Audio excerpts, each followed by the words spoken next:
Minister Bartlett, we've come to the end of what has just been an incredible week. Could you just share with us some of your closing remarks? Well, I want to begin by thanking the World Travel Awards and Breaking News for sharing in this momentous and historic event.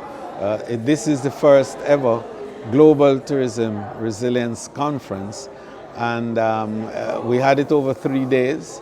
We worked through a number of international partners, but the key of it was the level of collaboration that we were able to achieve with our tourism partners across the globe. We had African ministers, we had ministers from the Caribbean, we had academics and leaders of various elements and segments of the tourism industry participating in perhaps one of the richest exchange of ideas that the industry has had anywhere. We're grateful for the fact that we were able to get sponsorship and partnerships that enabled us to have a very credible show, and one that I think could stand the litmus test almost anywhere in the world. I'm delighted to have been part of the team that has made this possible.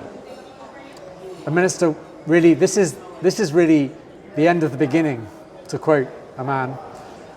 What's next? Well, of course, the Global Tourism Resilience Day, which has been now declared officially by the United Nations, with some 93 countries co-sponsoring the resolution, is now a calendar event. And we are going to be having observation in almost every country in the world in the future. But for next year, the global observation will be in Malaga. And we already have Botswana lined up and Kenya lined up. And we're looking to see a whole range of participants coming forward to offer themselves and their countries to drive this most important element for human future, because the global experience is going to be replete with disruptions.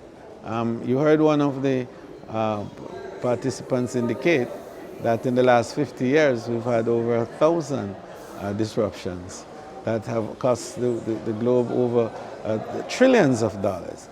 And so every day there are disruptions in one corner of the world or the other. And these disruptions have caused lives and loss of property.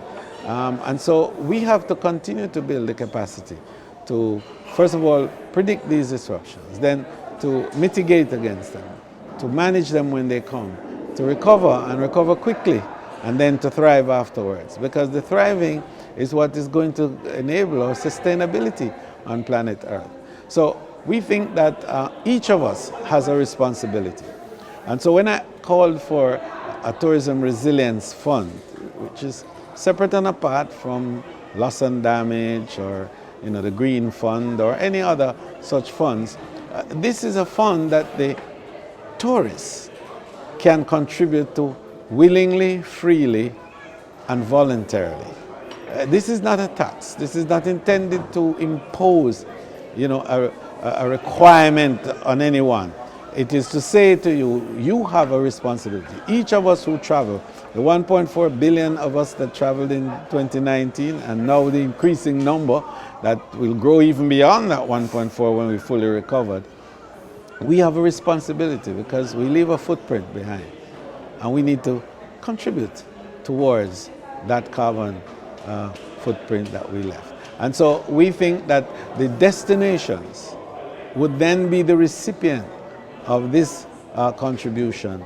And the process, although won't be equal, will be equitable in that every country that has tourism visitors will be able to generate a fund.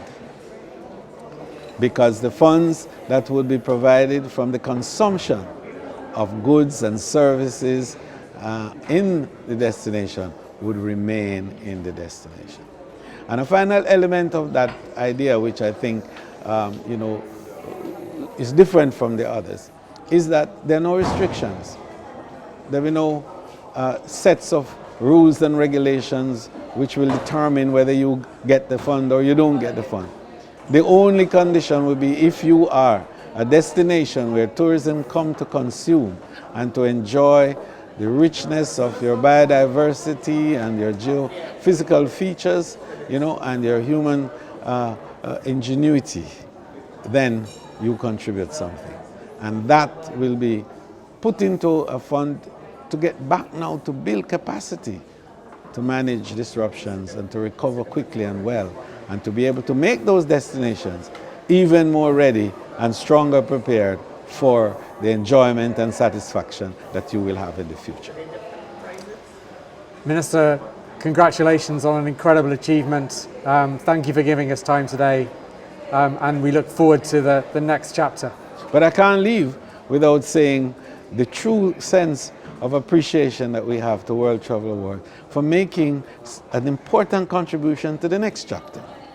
The next chapter, when the WTA will incorporate resilience as a critical segment of its own awards, so that for henceforth people will be able to be cited for the extent to which they have prepared and are able to declare their resilience as a destination, as a company, as an organization, and even as an individual. Thank you very much, World Travel Awards.